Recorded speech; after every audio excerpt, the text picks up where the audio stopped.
Hello. आप सबका हार्दिक स्वागत है दोस्तों आपके अपने YouTube channel GK by Malaram sir पे। जैसा आप सब जानते हो कि ग्रुप डी के जो एग्ज़ाम हैं वो बिल्कुल नज़दीक आ चुके हैं और लगातार आपको मॉक टेस्ट दिए जा रहे हैं। तो आज की अपनी जो क्लास है वो इंडिया जीके के बारे में होगी और बहुत ही शानदार क्वेश्चन, जितने भी जो भी क्वेश्चन एचएसएससी में पिछले सालों में पूछे गए हैं उन सब को हम यहाँ सोल्व करने वाले हैं। और इसके साथ साथ जो भी ऑप्शन होंगे या उसके आजू बाजू में कहीं से भी क्वेश्चन जो बन सकते हैं तो उन सभी क्वेश्चनों को आपको सोल्व कराया जाएगा। तो क्वेश्चन नंबर है अपना कि हरित क्रांति का प्रमुख लक्ष्य क्या था। ठीक है, हरित क्रांति का प्रमुख लक्ष्य क्या था। तो देखो साथियों, ऑप्शन ए दे रखा है खेती की आधुनिक मशीनरी के प्रयोग को कम करना। तो ये तो गलत है, ठीक है, क्योंकि हरित क्रांति के ऊपर जो खेती की आधुनिक मशीनरी का प्रयोग है उस तकनीकी को बढ़ाया गया था, कम नहीं किया गया था। ठीक है, नेक्स्ट है अपना कि जनसंख्या वृद्धि दर को कम करना। जनसंख्या वृद्धि दर को कम करना, तो जनसंख्या वृद्धि दर से कोई लेना देना नहीं था इसका, ये भी अपना ऑप्शन नहीं होगा। ऑप्शन सी दे रखा है कि पारंपरिक कार्यों की संख्या को बढ़ाना। पारंपरिक कार्यों की संख्या को बढ़ाना, तो ये भी गलत है कि जो परंपरागत जो कार्य थे उनकी संख्या को बढ़ाना हरित क्रांति का लक्षण माना जाता है। ठीक है ना, तो ये गलत है।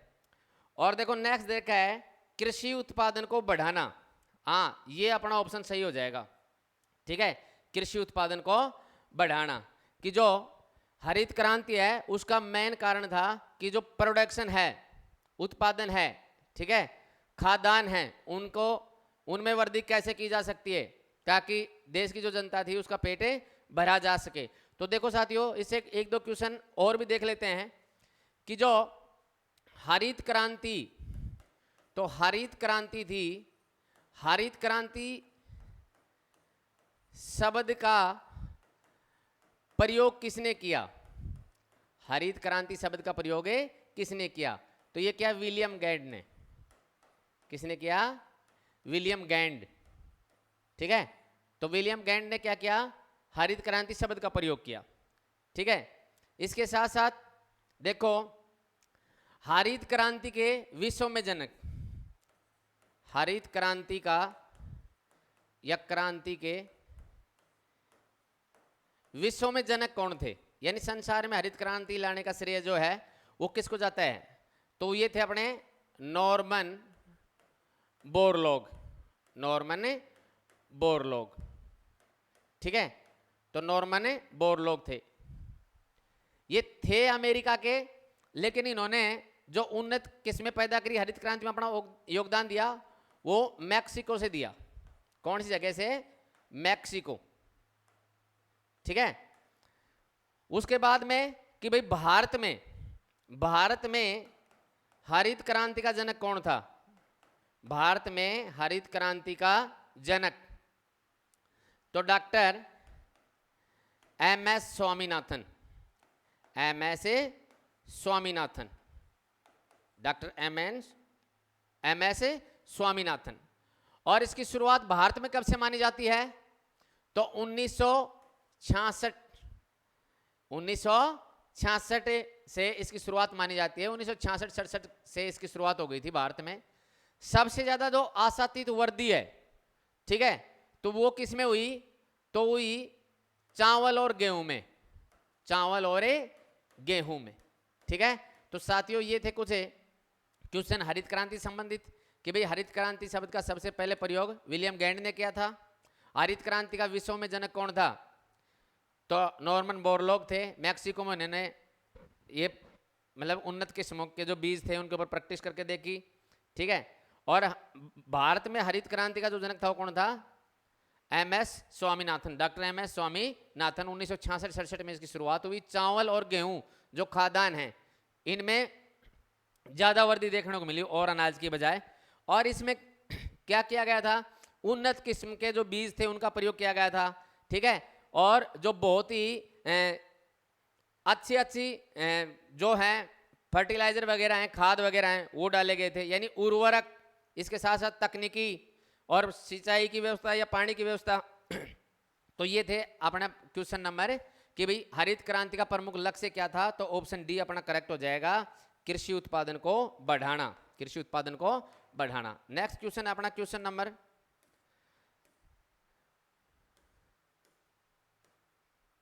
मार्क्स निम्न में से किस देश के निवासी थे? मार्क्स निम्न में से किस देश के निवासी थे? ठीक है, तो देखो ऑप्शन ए जर्मनी, तो ऑप्शन ए जर्मनी अपना सही आंसर हो जाएगा, क्योंकि जो मार्क्स थे, कार्ल मार्क्स, वो जर्मनी के निवासी थे। कहां के निवासी थे? कार्ल मार्क्स से जर्मनी के निवासी थे। कहां के थे? जर्मनी के। ठीक है, और इनका जो जन्म है, कार्ल मार्क्स का जो जन्म है वो 1818 में हुआ था। कब हुआ था कार्ल मार्क्स का जन्म? 1818 में। ठीक है, और इसकी जो कुछ महत्वपूर्ण जो पुस्तकें थी, तो वो पुस्तकें कौन कौन सी थी? तो कम्युनिस्ट घोषणा पत्र, ठीक है, तो कम्युनिस्ट घोषणा पत्र, कम्युनिस्ट घोषणा पत्र, ठीक है। इसके साथ साथ दास कैपिटल, दास कैपिटल। अब ये कब आई? कम्युनिस्ट घोषणा पत्र 1848 में ये पुस्तक आई, ठीक है ना, और ये 1867 के अंदर आई अपनी कौन सी? Das Kapital. ठीक है, तो इनका जन्म कब हुआ था? तो 1818 में। ठीक है, तारीख याद रखो, तो 5 मई 1818 में। ब्रिटेन में, जर्मनी या ब्रिटेन में जो था उसमें बेंथम है, वो थे अपने। ठीक है, तो बेंथम ने सुख दुख का क्या दिया था? सिद्धांत दिया था। तो हमें क्वेश्चन यही पूछा गया था कि मार्क्स निम्न में से किस देश के निवासी थे? तो मार्क्स किस देश के निवासी थे? जर्मनी अपना क्या हो जाएगा? राइट आंसर हो जाएगा। ठीक है, नेक्स्ट क्वेश्चन अपना अकबरनामा किसने लिखा? अकबरनामा किसने लिखा? ठीक है, तो देखो अकबरनामा किसने लिखा? तो अकबर ने, बीरबल ने, भगवान दास ने और अबुल फजल ने। तो अपना सही उत्तर हो जाएगा कि अबुल फजल ने क्या लिखा था? अकबरनामा। ठीक है, तो अकबरनामा, अकबरनामा की जो या अकबरनामा जो लिखा था वो किसने लिखा था? अबुल फजल ने, अबुल फजल ने लिखा था। ठीक है साथियों, इसके साथ साथ ये देखेंगे कि इसका अंग्रेजी में अनुवाद किसने किया था? अंग्रेजी में अनुवाद। ठीक है, तो इसका अंग्रेजी में अनुवाद किसने किया था? तो हेनरी बेवरिज ने, हेनरी बेवरिज ने क्या किया था? इसका अंग्रेजी में अनुवाद किया था। तो क्वेश्चन था अपना कि भाई अकबरनामा किसने लिखा? अकबरनामा किसने लिखा? तो उत्तर क्या हो जाएगा अपना? अकबरनामा लिखा अबुल फजल ने। किसने लिखा? अकबरनामा अबुल फजल ने लिखा। ठीक है, उसके बाद में जैसे और क्वेश्चन है इससे पूछे जा सकते हैं, जैसे बाबरनामा ही पूछ सकता है, बाबरनामा, ठीक है, या तुजुक ए बाबरी, तुजुक ए बाबरी। ठीक है, क्वेश्चन ये भी आ सकता है कि जो बाबरनामा है वो किसने लिखा?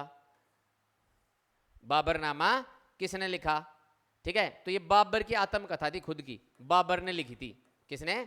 बाबर ने। और किस में लिखा था? तुर्की में। किस में लिखा था? तुर्की में। ठीक है ना, तो बाबरनामा किसने लिखा था? बाबर ने।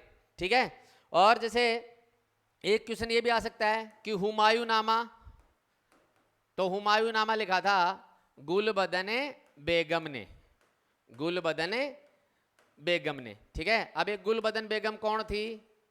तो ये बाबर की बेटी थी। ठीक है, और हुमायूं की क्या थी? बहन थी। कौन? गुलबदन बेगम। ठीक है, तो देखो उसके बाद देखा बीरबल, भगवान दास, ठीक है, अबुल फजल, टोडरमल, मुल्ला दो प्याजा। ठीक है, ये जैसे बीरबल के या अकबर के जो नवरत्न थे उनके नाम आपने सुने होंगे। तो क्वेश्चन यही था कि अकबरनामा किसने लिखा था? तो अकबरनामा किसने लिखा था? अबुल फजल ने, और अंग्रेजी में अनुवाद उसका हेनरी बेवरेज ने किया था। नेक्स्ट क्वेश्चन है अपना, नेक्स्ट क्वेश्चन देखते हैं।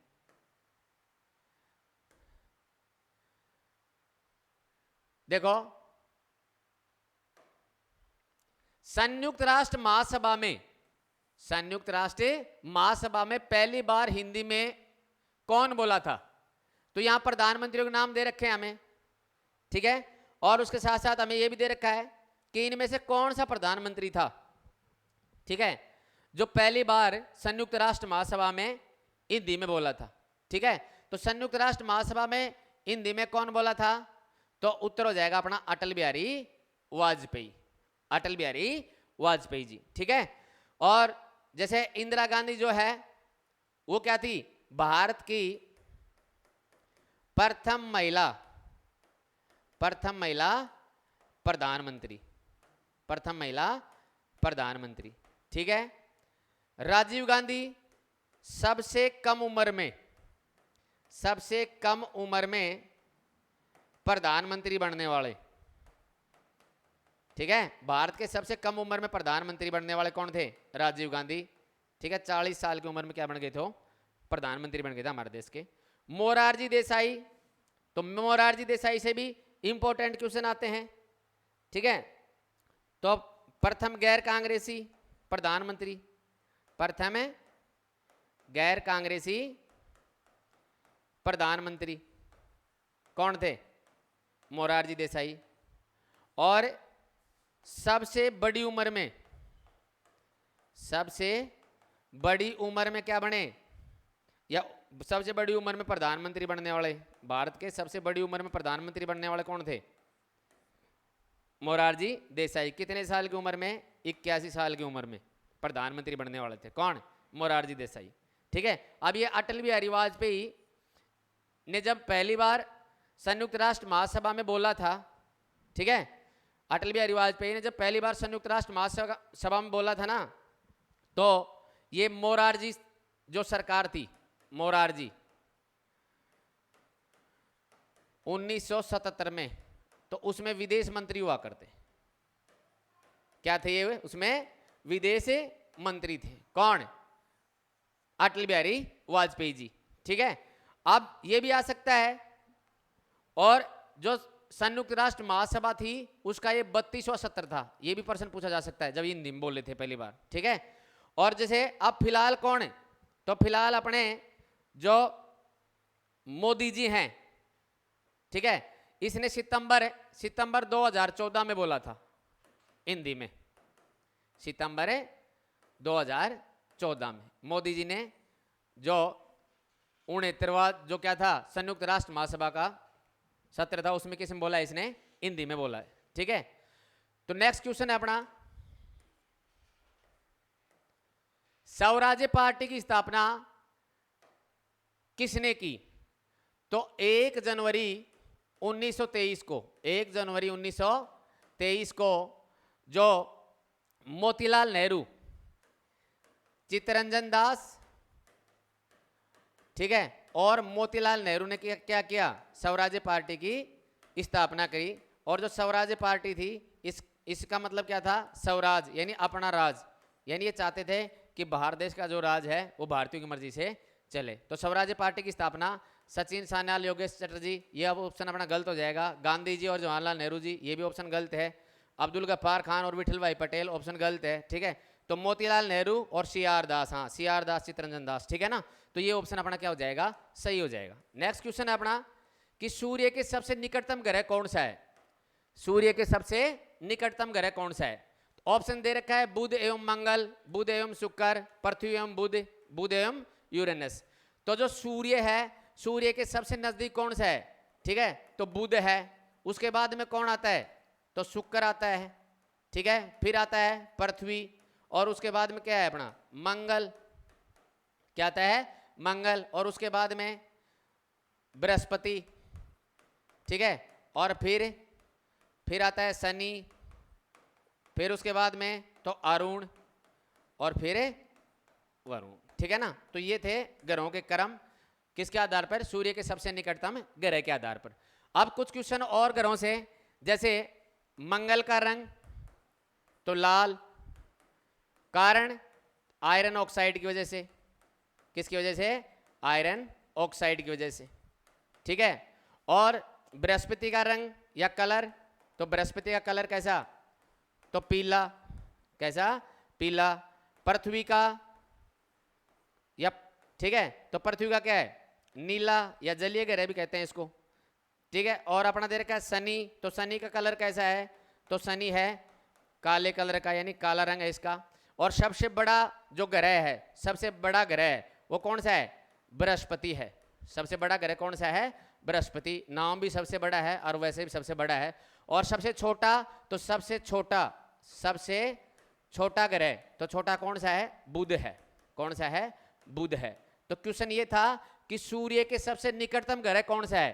तो बुध एवं शुक्र क्या हो जाएगा इसका? राइट आंसर हो जाएगा। अगला क्वेश्चन है अपना, नेक्स्ट क्वेश्चन है कि भारतीय संविधान के किस संविधान संशोधन में के द्वारा प्रस्तावना में 2 शब्द समाजवादी और धर्मनिरपेक्ष जोड़े गए? समाजवादी और धर्मनिरपेक्ष जोड़े गए। तो कौन सा संविधान संशोधन था जिसमें धर्मनिरपेक्ष और समाजवादी शब्द है वो प्रस्तावना में जोड़े गए? ठीक है। तो ऑप्शन ए है अपना कि भाई 42वां संविधान संशोधन। तो 42वां संविधान संविधान संशोधन क्या हो जाएगा इसका? राइट आंसर हो जाएगा। तो 42वां संविधान संशोधन कब हुआ? तो ये हुआ 1976 में। 42 से 4 और 2 6 होते हैं, तो 1976 में। 44वां संविधान संशोधन कब हुआ? तो 44वां संविधान संशोधन हुआ 1978 में। 1978 में 4 और 4 8, ठीक है ना। तो यहाँ हम कर देंगे 1978 में। ठीक है। इसके साथ साथ जैसे 40वां संविधान संशोधन, ठीक है। और इसके साथ साथ और हमें दे रखा है जैसे 40वां संविधान संशोधन क्या है? तो जितने भी अपने आर्थिक क्षेत्र थे उनके ऊपर जो भी फैसला लेगा वो क्या लेगा? संघ सरकार लेगी, ऐसा इसमें प्रावधान किया गया था। और 52वां संविधान संशोधन बहुत इंपॉर्टेंट है, 1985 में हुआ था। 1985 में। और इसमें दल बदल के ऊपर क्या बनाया गया? कानून बनाया गया। ठीक है। आयाराम गयाराम वाली जो प्रवृत्ति थी ना, उसको क्या किया गया? इसमें चेंज किया गया। नेक्स्ट क्वेश्चन है अपना, कौन सी प्रणाली में सरकार को संसद के द्वारा पारित अविश्वास प्रस्ताव से हटाया जा सकता है? ठीक है। तो अविश्वास प्रस्ताव से सरकार को कौन सी शासन प्रणाली में हटाया जा सकता है? तो इसका राइट आंसर हो जाएगा संसदीय शासन प्रणाली। संसदीय शासन प्रणाली। तो भारतीय संविधान का जो अनुच्छेद 75 3 दे रखा है उसमें ऐसा कहा गया है कि जो मंत्री परिषद है, ठीक है, तो मंत्री परिषद है वो सामूहिक रूप से क्या होती है? उत्तरदायी होती है। ठीक है। क्या होती है? उत्तरदायी। किसके प्रति? लोकसभा के प्रति। तो मंत्री परिषद क्या होती है? सामूहिक रूप से लोकसभा के प्रति क्या होती है? उत्तरदायी होती है। यानी मंत्री परिषद का जब तक बोलबाला है, जब तक लोकसभा में उसका क्या है? बहुमत है। ठीक है ना। तो देखो उसके बाद देखा देशात्मक शासन प्रणाली, ये अमेरिका में है। और संघीय ये शासन व्यवस्था के रूप है, एकात्मक भाई केंद्र मजबूत हो और संघात्मक केंद्र के साथ साथ राज्यों को प्रावधान। तो नेक्स्ट, तो ये क्वेश्चन था अपना कि किस शासन प्रणाली में संसद के द्वारा पारित है विश्वास प्रस्ताव से उसको क्या किया जा सकता है? कौन शासन प्रणाली में सरकार को संसद के द्वारा पारित अविश्वास प्रस्ताव से हटाया जा सकता है? तो संसदीय शासन प्रणाली क्या हो जाएगा? इसका राइट आंसर हो जाएगा। नेक्स्ट क्वेश्चन दे रखा है अपना कि पर्यावरण सुरक्षा अधिनियम कब लागू हुआ? पर्यावरण सुरक्षा अधिनियम कब लागू हुआ? ठीक है। तो हमें देखना है कि पर्यावरण सुरक्षा अधिनियम कब लागू हुआ। तो 14 नवंबर 1986 क्या हो जाएगा? इसका राइट आंसर हो जाएगा। तो यहाँ ऑप्शन में हमें दे रखा है 1986। तो पर्यावरण सुरक्षा अधिनियम क्या हुआ था? लागू हुआ था। कब हुआ था? 1986 में। 2005 में आरटीआई राइट टू इंफॉर्मेशन, सूचना का अधिकार लागू हुआ था। सूचना का अधिकार। ठीक है। उसके बाद में नेक्स्ट अपना ऑप्शन दे रखा है कि भाई 1996 में, तो 1996 में एक जो पेशा, ठीक है, पेशा एक्ट था ये लागू हुआ था। कौन सा?